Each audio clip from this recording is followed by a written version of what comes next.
The man known to history as King Stephen of England was born at some time in the mid-1090s. Some historians, who are acknowledged authorities on his life and reign, argue for a year of birth as early as 1092. Others suggest he could have been born as late as 1096. It is important to bear this in mind, especially when considering the events of the 1100s and 1110s, as the gap of 4 years make a considerable difference in evaluating whether Stephen's actions at these times were those of a child, a teenager, or a young man. There is more consensus concerning his place of birth, and it is generally accepted that he was born in the town of Blois, in the Loire Valley between Orléans and Tours. Stephen's father was Stephen Henry, Count of Blois, a major French feudal lord of the late 11th century. He was already a man of about 50 years at the time of Stephen's birth.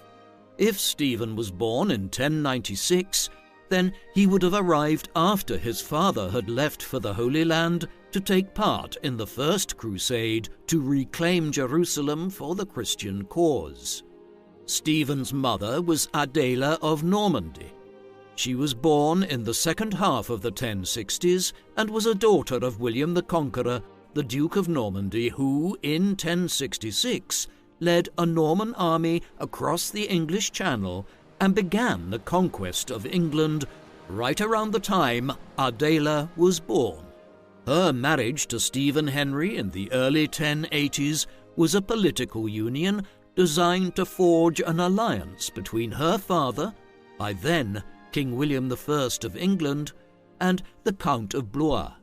Her father died in 1087 and was succeeded by his son, Adela's brother, King William II, better known as William Rufus, most likely in reference to his red hair or beard. Hence, when Stephen was born in the mid-1090s, his uncle was the King of England.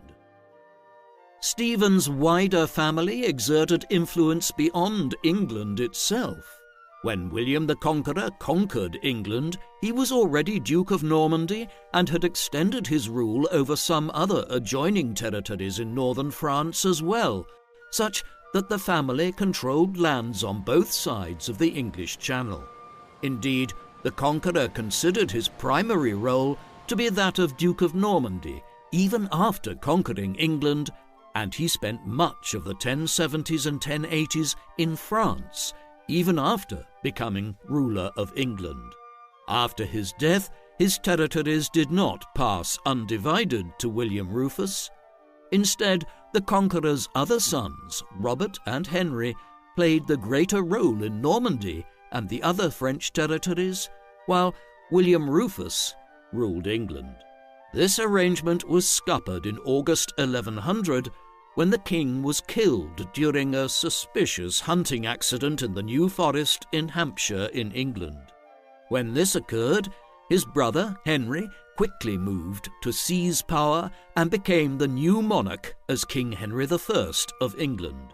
With this, Stephen, who was still a child, aged between 4 and 8, depending on his year of birth, swapped having one uncle as King of England for another, while his third uncle, Robert, would exercise control over Normandy for some years to come.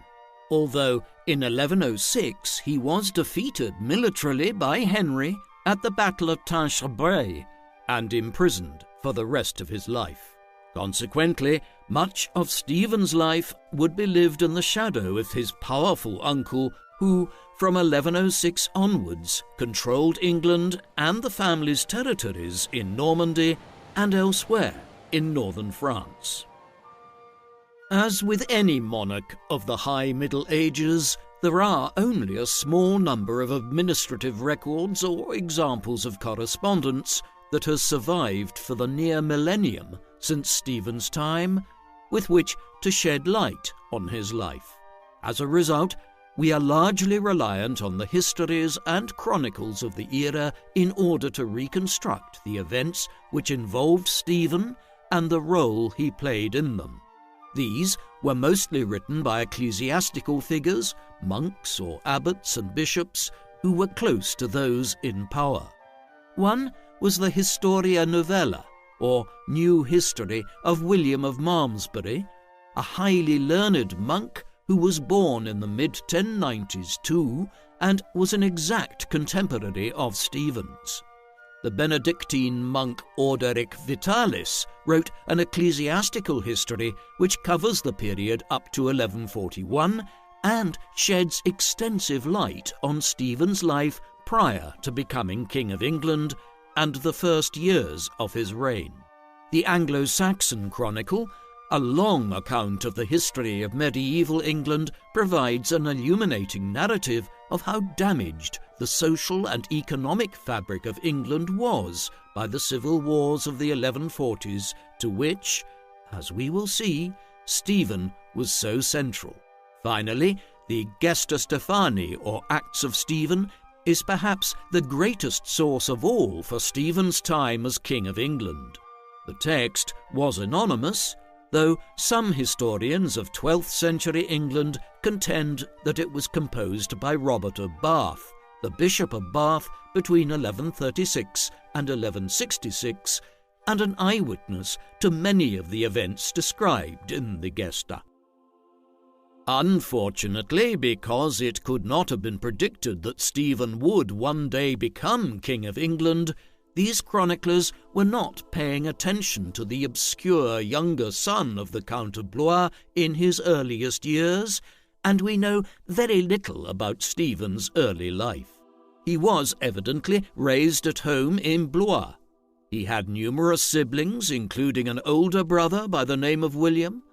Under normal circumstances, in a society where primogeniture, the idea that the eldest son would succeed to a noble title, was emerging in its full form, it might have been expected that Stephen would have lived his life in the shadow of his older brother. However, William is believed to have been intellectually challenged in some way.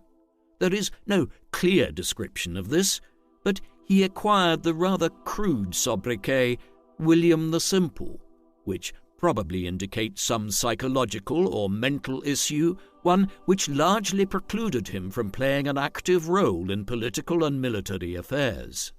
In his stead, Stephen and his other older brother Theobald emerged early on as the most capable of Stephen Henry and Adela's sons. Another brother of theirs, Odo, died at a young age. Stephen received a decent enough education during these years by the standards of the time. Where his grandfather, William the Conqueror, was illiterate, Stephen was taught to read and write and was able to understand Latin, a sign of the Renaissance in learning which was occurring across Europe during this period as the continent's first universities were set up and began to produce new generations of scholars and teachers. Stephen's father was absent during his earliest years.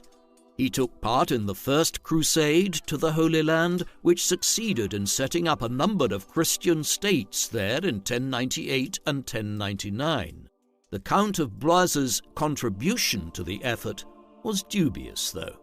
He was present at the siege of the city of Antioch in 1098, but he abandoned the crusade to head home at a critical juncture in the assault on the city.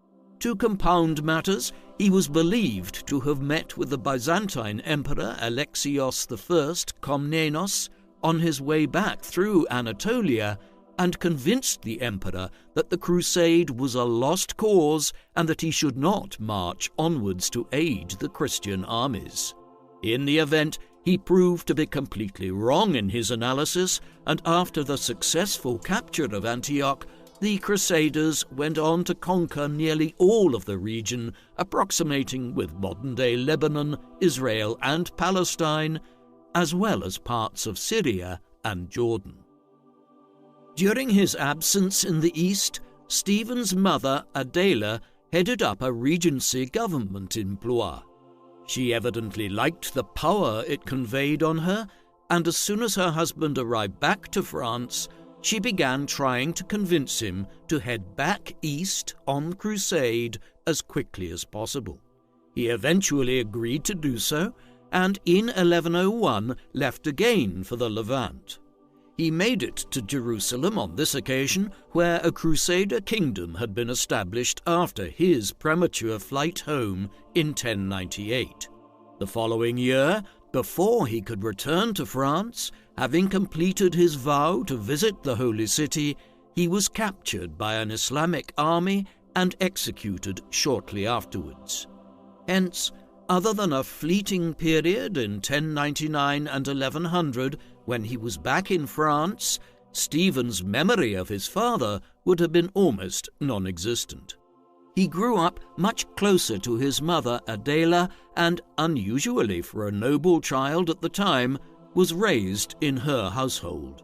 When news of their father's death arrived to France, Stephen's older brother Theobald was made Count of Blois, though he was only 11 or 12 years old at the time, and Adela would continue to act as regent for several years to come. While Theobald had succeeded as Count of Blois on their father's death, this certainly did not preclude Stephen from aspiring to a position of authority in France or the wider world of Western Europe. This was especially the case in light of the difficult circumstances prevailing in England and Normandy. Henry I had over 20 children, but most of them were born as a result of relationships outside of marriage and so, by the standards of medieval Europe, could not be considered as legitimate successors to his dominions. Conversely, he had left it very late to marry, not finally wedding his first wife, Matilda of Scotland, daughter of King Malcolm III of Scotland, until 1100, when Henry was already into his 30s, an old age to marry by the standards of the High Middle Ages. Having married, the union did result in 2 children in quick succession, a daughter named Matilda after her mother in the spring of 1102, and a son named William Adelin in August 1103.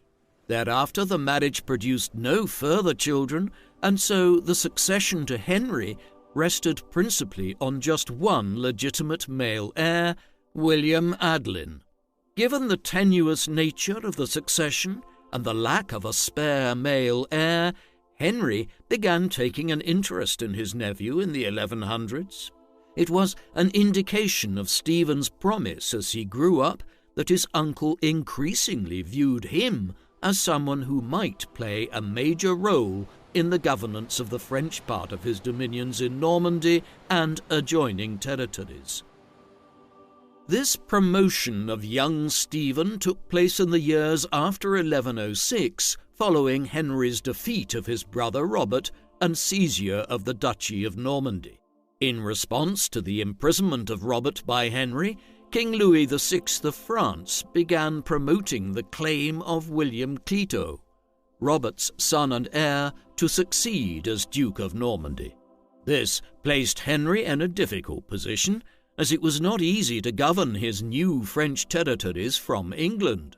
Therefore, he began constructing an alliance of friendly French nobles that would serve to protect Normandy from attacks by Louis and the other supporters of William Clito. Part of this involved courting his sister and the lords of the county of Blois, and he did so by showing favour to Adela's favourite son, Stephen. Part of this involved Stephen spending significant periods of time in the entourage of Henry when he visited Normandy and held court at Rouen there. By the late 1100s, Stephen may have been as old as 16 or 17, and so was also in a position to accompany Henry on military campaigns in northern France. He even played a leading role in 1111 in suppressing the revolt of Robert of Bellême, a Norman lord with holdings in both England and the county of Ponthieu in France. The following year, Henry knighted Stephen, by which time he was at least 16 years old and perhaps as much as 20 years. Henry's patronage and promotion of his nephew continued in the years that followed.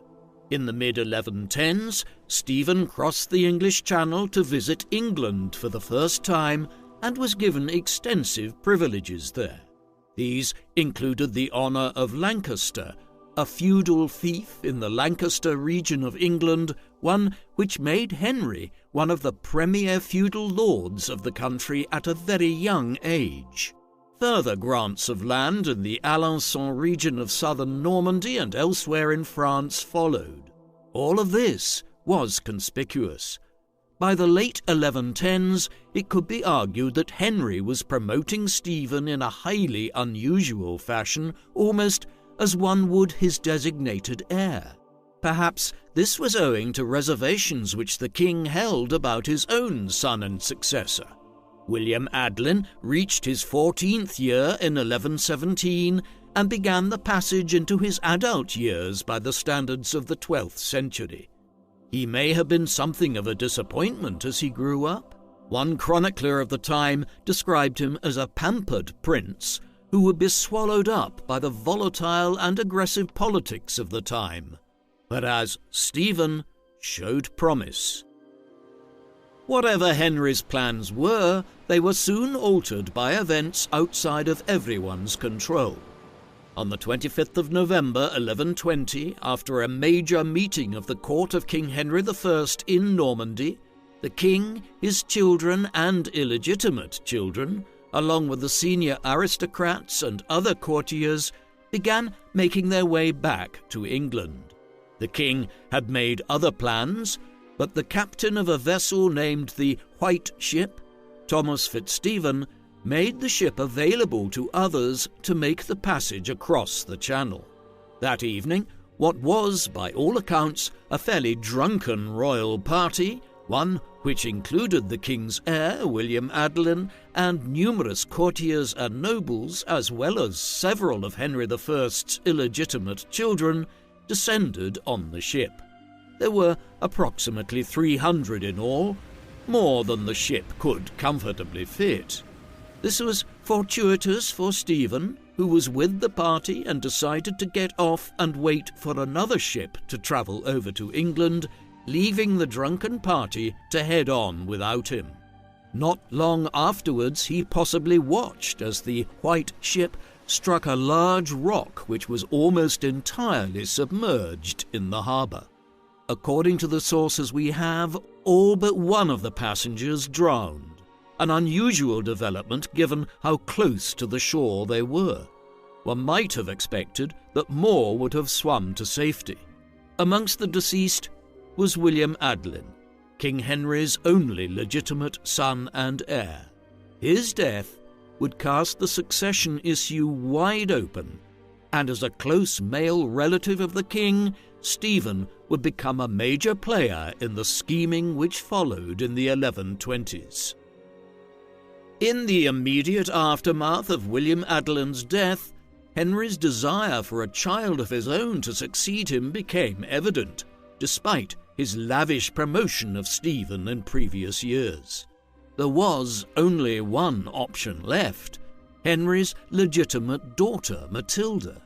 A girl of 18, she had already been married for several years to Henry V, the Holy Roman Emperor, and the most powerful feudal lord in a politically divided Germany. Despite the fact that she was a woman, and that she was absent elsewhere in Europe and had been so for many years, Henry moved to make her his heir designate in the aftermath of the disaster of the White Ship. Admittedly, he did also try to shore up the succession in other ways. His first wife, Matilda of Scotland, had died in 1118, and Henry remarried shortly after the White Ship, this time to Adeliza of Louvain, a daughter of the Count of Louvain and a woman of perhaps little more than 17 years at the time of the marriage. The hope was that this second union with someone with many childbearing years ahead would produce a new legitimate male heir, but there was no luck on this front. The marriage would not lead to further children for Henry, the barren nature of it most likely being due to the king's own advanced years, as Adeliza would have a child many years later when she married for a second time. What this meant in the 1120s and 1130s was that Matilda remained Henry's only living, legitimate child and the heir to the throne of England. There were signs already by the mid-1120s that Matilda would be a tough sell as Henry's heir. In France itself, it was generally accepted that a woman could not succeed as a queen regnant or major feudal lady, the belief being firmly entrenched that the primary duty of a ruler was as a military leader and that this precluded women from ruling. The situation was more complex in England, a country which has had numerous female monarchs over the centuries. Henry hoped to placate his feudal lords and gain their acceptance of Matilda as his heir in 1128 when, after her first husband, Emperor Henry V, died in 1125, she was remarried to Geoffrey Plantagenet, the Count of Anjou, one of the more powerful lords of northern France, whose lands lay along the southern border of the Duchy of Normandy. This backfired, though, when the unpopular Geoffrey made the lords of England and northern France even more reluctant to accept Matilda as the king's heir. The ill feeling was compounded by high levels of taxation which Henry was imposing at the time to pay for several border wars in France. Unperturbed, Henry convened gatherings of his lords, including Stephen, on several occasions between 1127 and 1131 to have them swear oaths to accept Matilda as his heir when he passed away.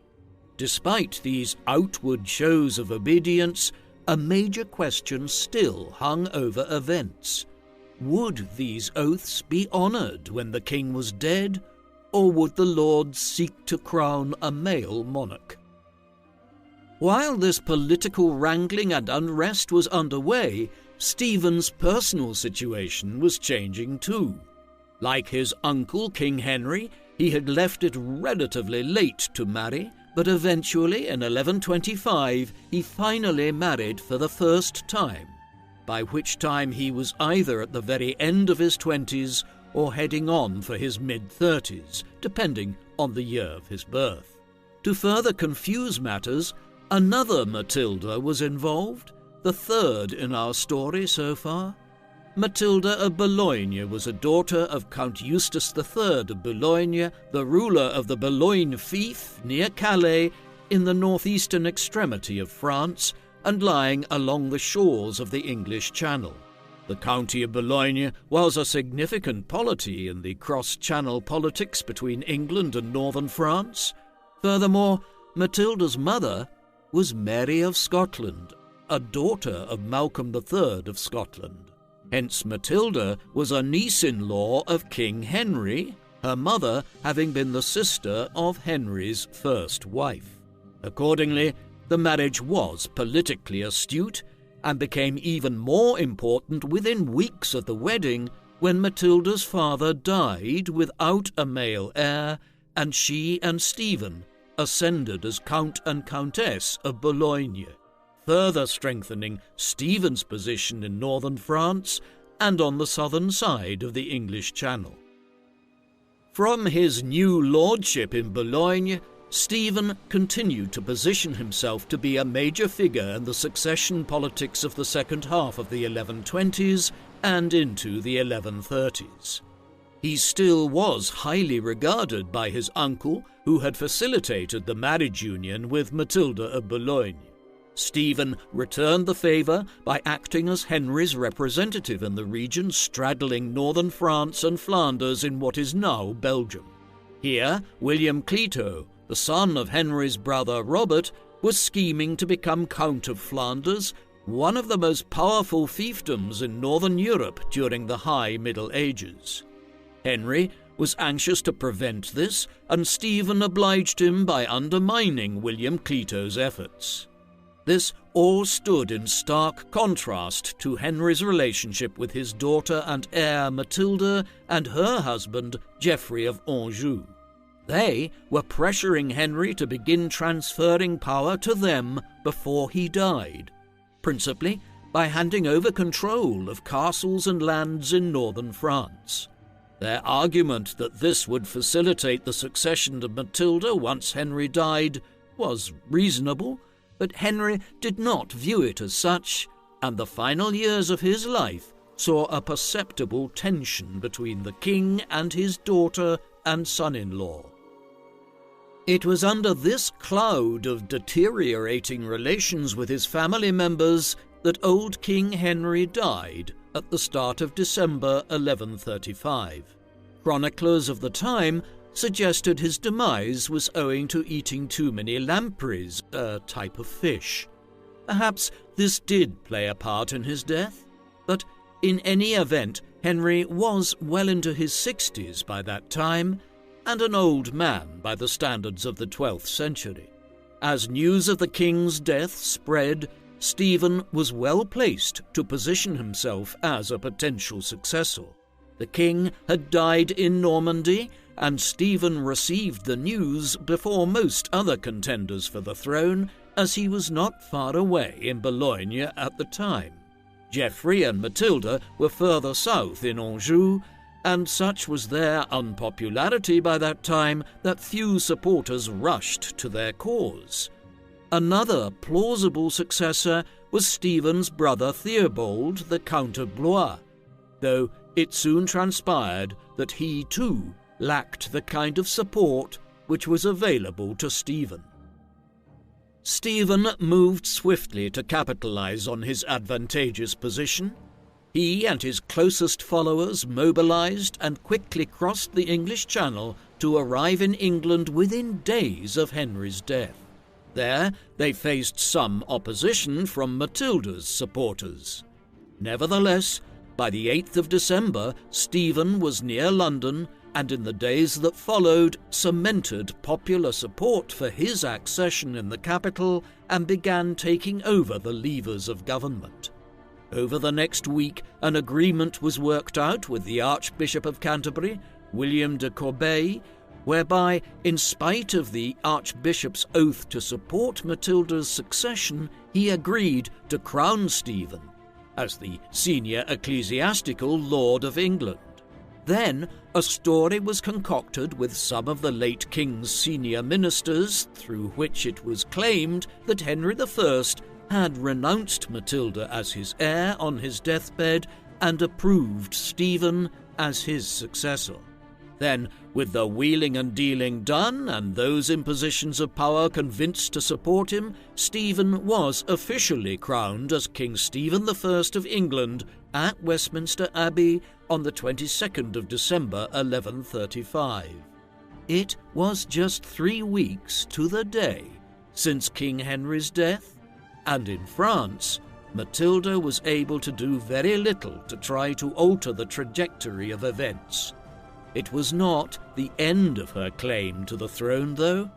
Far from it. In a somewhat unusual development, Stephen did not initially face military difficulties from rival candidates to the throne of England from northern France. Instead, the first 2 to 3 years of his reign were principally concerned with shoring up his position in England itself from fractious lords within England and border incursions from Wales and Scotland. The most pressing issue was to the north, where King David I of Scotland had taken advantage of the temporary lull in English royal power upon the death of King Henry to invade northern England.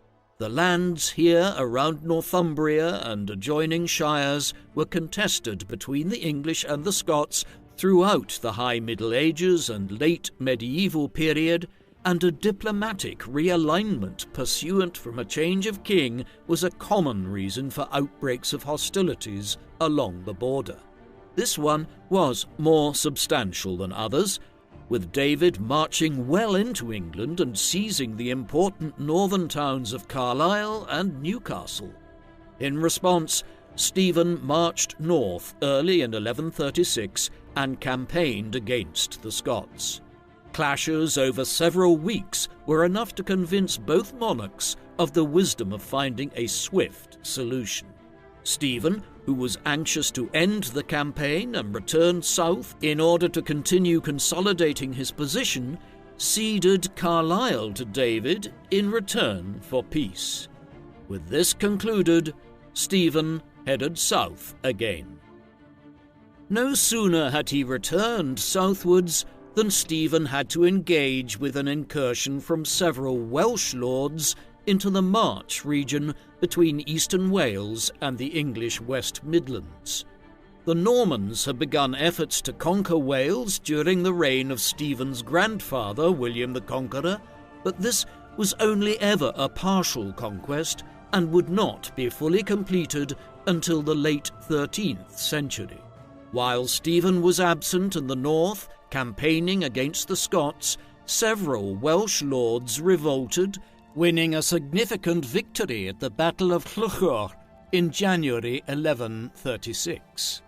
By the summer of 1136, there was a full revolt in progress in South Wales, led by figures like Owain Gwynedd, one of the Welsh princes. Stephen and several Norman marcher lords campaigned aggressively against them in the months that followed, but as with the Scottish border, Stephen was not committed to winning victory, merely to limiting any potential damage which war might cause. In 1137, he agreed peace terms through which the English state left the Welsh lords to manage themselves for a generation to come. That Stephen would make no further effort to intervene in Wales over his reign was owing to the outbreak of the civil war which would characterize both his reign and the entirety of English political history for a decade and a half in the middle of the 12th century.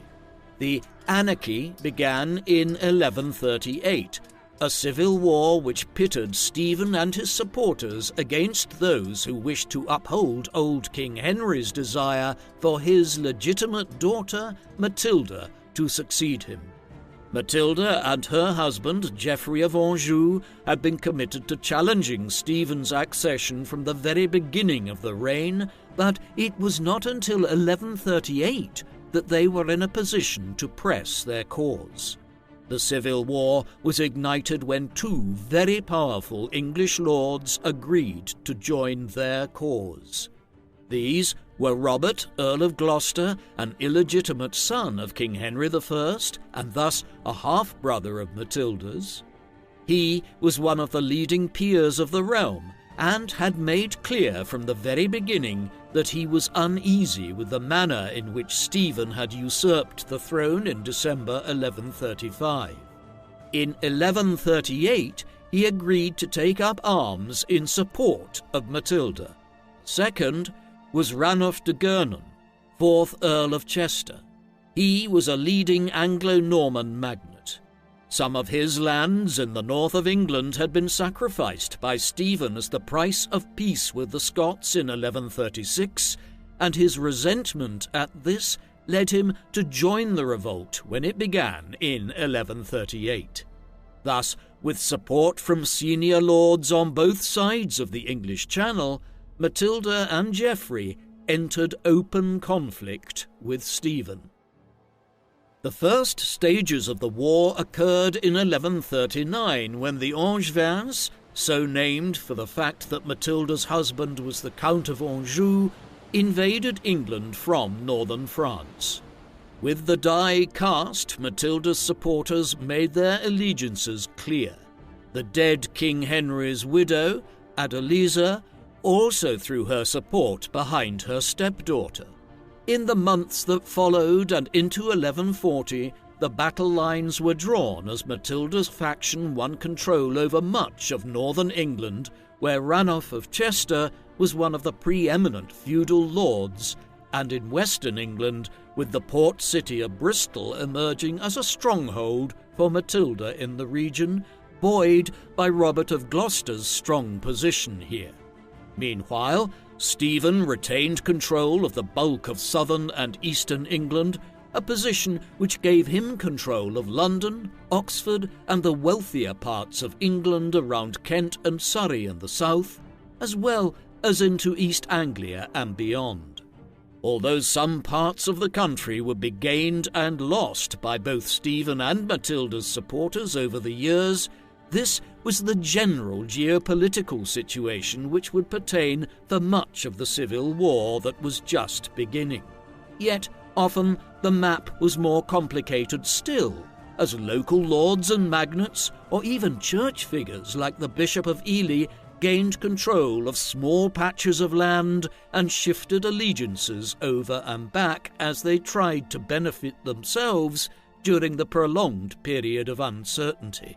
It was this chaotic situation, combined with the violence and the breakdown of royal government, which partly led to the Civil War becoming known as the Anarchy.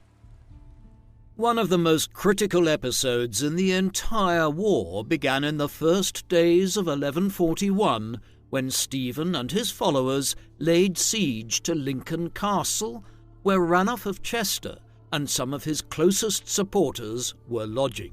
Stephen hoped to win this key stronghold lying between East Anglia and York in the north.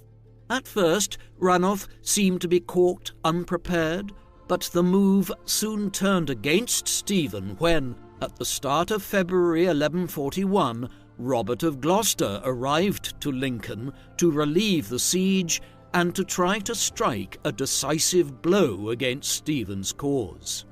The resulting Battle of Lincoln was one of the most important clashes of the entire Civil War, though it probably involved little more than 1,000 men on either side, an indication of the limited nature of warfare in 12th century England.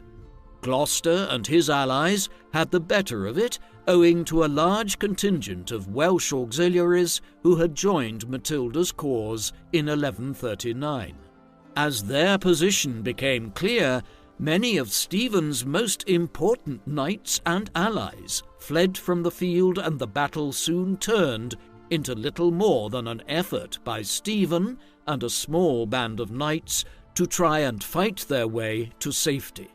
They did not succeed, and by the time the clash ended, Robert of Gloucester and Ranulph of Chester were not just victorious, but had managed to capture Stephen as well. In the aftermath of the Battle of Lincoln, Stephen was taken back as a prisoner by Gloucester to the West Midlands and was presented to Matilda. She ordered his confinement in Bristol Castle, and deliberations were now entered into as to what should be done. Matilda had seemingly won a clear victory, but Stephen was a crowned and anointed king, and in both canon and common law could not simply be dispensed with without a clear legal justification. Hence, several weeks of negotiations followed in which several senior archbishops and bishops of the English Church indicated their willingness to support Stephen's deposition and the crowning of Matilda as queen, though others refused. In the end, the breakthrough came when Stephen indicated from his confinement at Bristol that his supporters should allow Matilda to become queen. In the circumstances, he probably felt he had little choice, and so in April 1141, Stephen was to all intents and purposes deposed, and Matilda became queen. Unusually, she took the title Domina Anglorum, meaning Lady of the English, rather than Queen, while many chroniclers of the High Middle Ages and for centuries afterwards referred to her as Empress Matilda rather than Queen Matilda, a designation owing to her first marriage to the Holy Roman Emperor and her position as his empress. Matilda also continued to use the title long after leaving Germany. This uncertainty around her title reflected the realities of her limited power. When Matilda and her supporters attempted to descend on London to have her crowned at Westminster, the Londoners rejected her and remained steadfast in their loyalty to Stephen. In this fluid situation, with Matilda having emerged temporarily victorious over Stephen, the king himself imprisoned, though with parts of England refusing to acknowledge Matilda, the political landscape in northern France also experienced an important change. When news reached the county of Anjou of the defeat and capture of Stephen at Lincoln, Matilda's husband, Geoffrey of Anjou, invaded the Duchy of Normandy and occupied much of it. Stephen's older brother, Theobald, Count of Blois, did very little to stop him, being conscious of both the difficulty of withstanding the Angevin onslaught with Stephen's fortunes in such decline in England, and also having his own troubles to contend with against the French monarchy.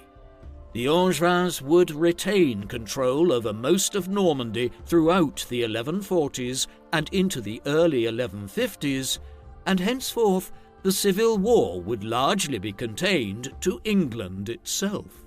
Geoffrey of Anjou was even able to have himself formally acknowledged by many of the Norman lords as Duke of Normandy in 1144.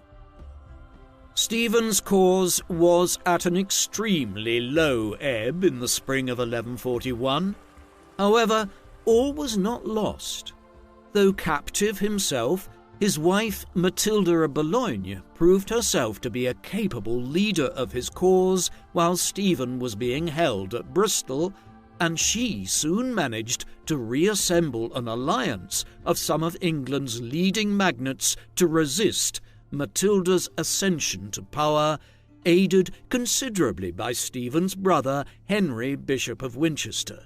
They also had the support of William of Ypres, the leader of a major contingent of Flemish mercenaries from the Low Countries. In the autumn of 1141, their combined forces marched towards Winchester, where Matilda and Gloucester's armies were trying to secure the region for her and have the lords there acknowledge Matilda's accession as queen. What followed at Winchester on the 14th of September 1141 was a direct inversion of the result at the Battle of Lincoln 7 months earlier. Matilda's forces were routed and heavily defeated, and Robert of Gloucester was taken captive. In the aftermath of the engagement, Matilda of Boulogne and Bishop Henry of Winchester were able to trade Gloucester's release for the release of Stephen. Set at liberty at the beginning of November 1141, Stephen began to re-establish himself as king, and in December he and his wife undertook a second coronation as a means of reaffirming Stephen's position as King of England and in an effort to delegitimize Matilda's accession months earlier. Matilda was never formally deposed, and so across the 1140s there was a rival queen regnant in the shape of Empress Matilda and a king regnant in the shape of King Stephen. The anarchy would continue unabated for many years to come, despite the dramatic events of 1141. Having fortuitously gained his freedom in the late autumn of 1141 and begun to restore his authority, it all nearly came to a shuddering halt for Stephen the following year. Early in 1142, he fell seriously ill.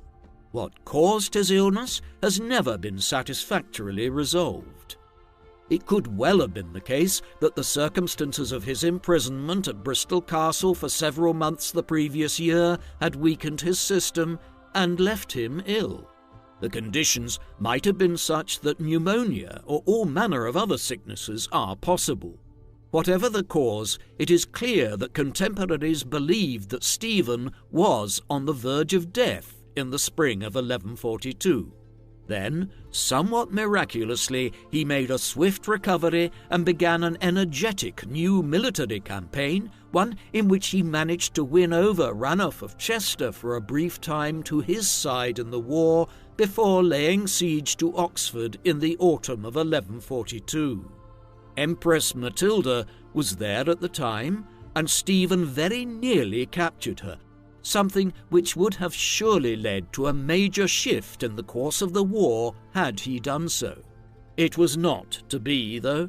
Matilda and a handful of close supporters slipped out of Oxford Castle under the cover of night and made their way westwards. After the dramatic events of the years between 1140 and 1142, the years that followed in the mid-1140s saw the Civil War enter into a period of stalemate.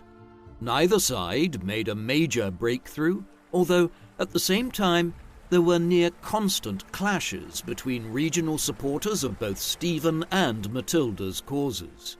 The conflict was extremely damaging, and many chroniclers of the time noted the devastation wrought across England and northern France.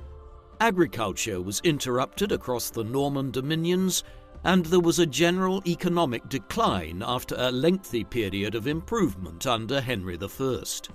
Scores of castles were destroyed and towns and villages sacked brutally by wandering bands of soldiers on both sides of the divide.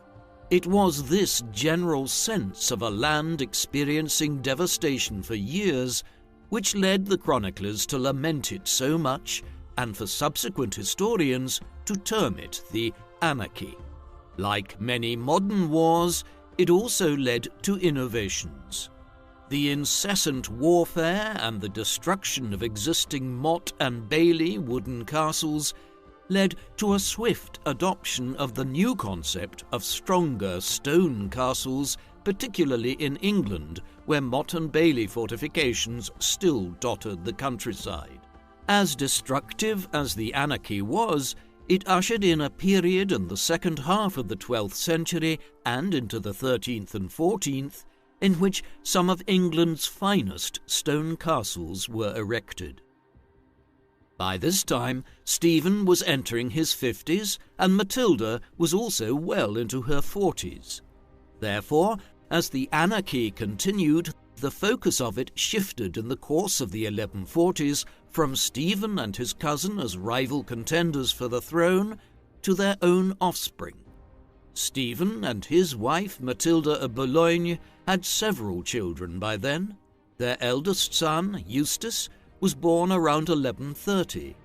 From the point at which Stephen claimed the throne of England in December 1135, Eustace was the next in line to become King of England, though clearly his position politically was marginal while still a child. By the mid-1140s, however, he was old enough to be promoted and was expected to engage in military campaigning himself. In 1146, he was promoted to the position of Count of Boulogne in France and knighted not long afterwards as his father began preparing him to succeed him one day. Stephen and Matilda also had a daughter named Marie who was born in 1136.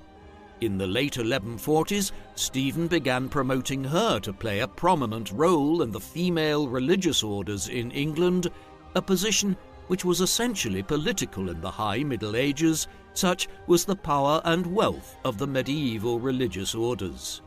Another son, William, was married to Isabel de Warenne, the only legitimate child of William de Warenne, 3rd Earl of Surrey, in 1148, just a few months after Surrey had died. With this, William was promoted to become Earl of Surrey, through marriage at just 11 years of age. Finally, like his uncle Henry I, Stephen also had illegitimate children, the foremost of which was a son named Gervase, who Stephen had made the abbot of Westminster Abbey in 1138, an important ecclesiastical office which he abused through his corrupt behaviour. All of this was designed to embed Stephen's wider family into the political and aristocratic world of England and to shore up his dynasty in the process. A similar situation was developing across the English Channel in the county of Anjou. Matilda and Geoffrey had 3 sons in the 1130s. Chief amongst these was their eldest son, Henry, an heir who became known to the chroniclers of the time as Henry Fitz-Empress, Fitz meaning son of, and the Empress referring to his mother's first marriage to the Holy Roman Emperor and continuing use of the title of Empress. Henry was born in March 1133 and was just a few years younger than Stephen's eldest son Eustace. Already by 1142, when he was just 9 years of age, his parents began involving Henry in the politics of the Civil War and sent him to England to spend time in the household of his step-uncle Robert of Gloucester. The point of this was to present in person Matilda's heir to the English lords who supported her cause. Henry, after all, would be her successor one day if she was to emerge victorious in the Civil War. And this is increasingly how the Civil War began to develop in the second half of the 1140s and into the early 1150s. It was no longer a conflict to see if Stephen or Matilda would rule in the long run, but which might emerge victorious in their old age and ensure the succession of their son Eustace of Boulogne or Henry of Anjou. The 2 sons became more central to the military campaigning as the years went by, especially on Matilda's side, after her second husband and Henry's father, Geoffrey of Anjou, died in September 1151, at which juncture young Henry became the de facto head of Matilda's military campaign. Even as the caste of those who were involved in the fighting changed, it remained a somewhat timid affair, such that several historians of the High Middle Ages have questioned whether we should even speak of a continuation of the Civil War in the late 1140s. One feature of this was the death of Robert of Gloucester in October 1147. With the passing of one of Matilda's foremost supporters in England, the political and military landscape changed further, so that Stephen and his allies were now more secure in their control of England, while Matilda and the supporters of the Angevins continued to control the Norman dominions across northern France. Another development was that the Second Crusade to the Holy Land began in 1145 and lasted down to 1149 in response to the conquest of the county of Edessa by the Muslim powers of the Levant in 1144. This drew many of the lords and soldiers who might have continued the war between Stephen and Matilda away from Western Europe to the east. In this environment, Henry tried to launch several invasions of England in the second half of the 1140s, but these amounted to very little. In one instance, Stephen simply paid off the mercenaries that Henry's army was largely comprised of and ordered them to return home to France. The final stages in the anarchy came in the early 1150s. By then, Stephen's position had been somewhat weakened owing to a dispute which had emerged between him and the church authorities in England since the mid-1140s, while Ranulph of Chester continued to hold control over large stretches of the north of England. In 1153, Henry Fitz-Empress, who by then had succeeded as Count of Anjou, and was able to deploy greater resources than on previous occasions, arrived to England again, where he built up support around Bristol and the surrounding region for his and his mother's cause. A period of pronounced military engagement and clashes followed over several months, much of it focused on a siege of Wallingford Castle in Oxfordshire on the periphery of Henry and Stephen's spheres of control. Something very unusual happened at this juncture. Many of Stephen and Henry's closest supporters now indicated an unwillingness to participate in a new bout of violent engagements which could destabilize England in a way not seen since the early 1140s. Faced with this unprecedented situation, Stephen and Henry entered negotiations which were brokered by leading members of the English Church. The end result was the Treaty of Wallingford, also known as the Treaty of Winchester, which was agreed at the scene of the siege late in 1153. Under the terms of this, Stephen, who knew that he now faced a young, energetic and capable enemy in the shape of Henry, and who was also in a difficult position when it came to church support in England, agreed that Henry would succeed him when he died, something which many people assumed was not many years away, given that Stephen was around 60 years of age by that time. This involved Stephen abandoning the claims of his sons to succeed him as King of England, but would ensure peace during Stephen's final years. The Wallingford Agreement was confirmed shortly afterwards by a more formal treaty agreed upon at Winchester. The Treaty of Wallingford was a peculiar agreement. Through it, Stephen had effectively renounced the claims of his son Eustace or any of his other children to the throne of England. Eustace was clearly disgruntled with the decision, though there is a debate as to whether or not Stephen did genuinely intend to accept the terms of the treaty, or if he was simply buying time in which to strengthen his position again and would then recommence the war and impose Eustace as his heir. This latter theory certainly corresponds with some of his actions following the agreement. The months after Wallingford was finalised saw Stephen engaging in a flurry of activity. First, he tried to reduce the power of Hugh Bigod, a perennially overmighty feudal lord in England, while he was also building up his military base once again. A setback occurred when Eustace died suddenly and prematurely in the autumn of 1153, though Stephen's other son, William, now became a potential heir to Stephen. Questions remain as to whether Stephen was planning to eventually renounce the terms of the Wallingford Agreement and to try and make William his heir once he had built up enough strength and support for such a move. If this was Stephen's plan, it would never come to fruition. By the time the Wallingford Agreement was reached in 1153, the king was at least 57 years of age, depending on the time of his birth, and perhaps into his early 60s. Old age in the 12th century. Despite his advanced years, he spent the first months of 1154 travelling around England and making preparations for reform of the kingdom and perhaps to plot the succession of his son William. One major port of call was the northern city of York. He then traversed the entire country again, heading for Dover in Kent in the southeast of England.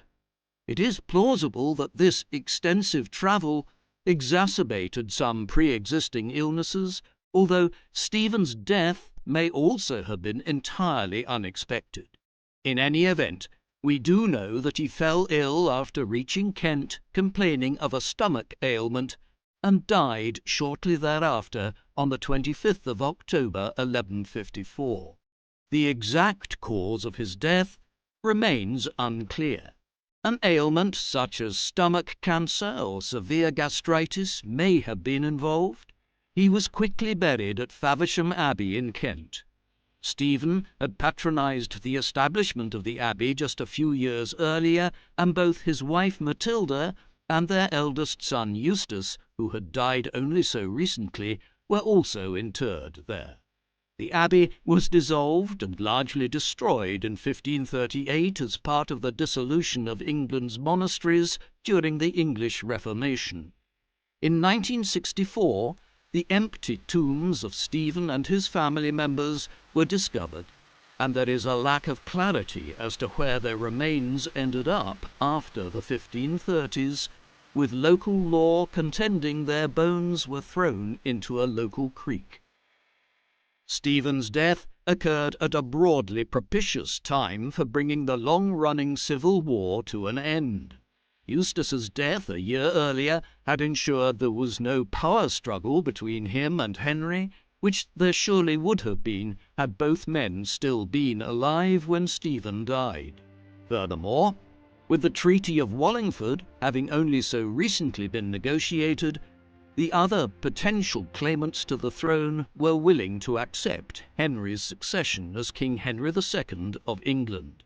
This new period of England's history is known as the Angevin Empire, to indicate Henry's descent through the House of Anjou and the extent of his territorial holdings on both sides of the English Channel.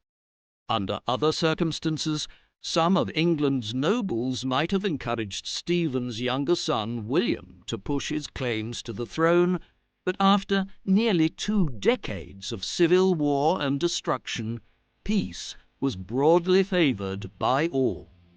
Henry II settled into a long reign.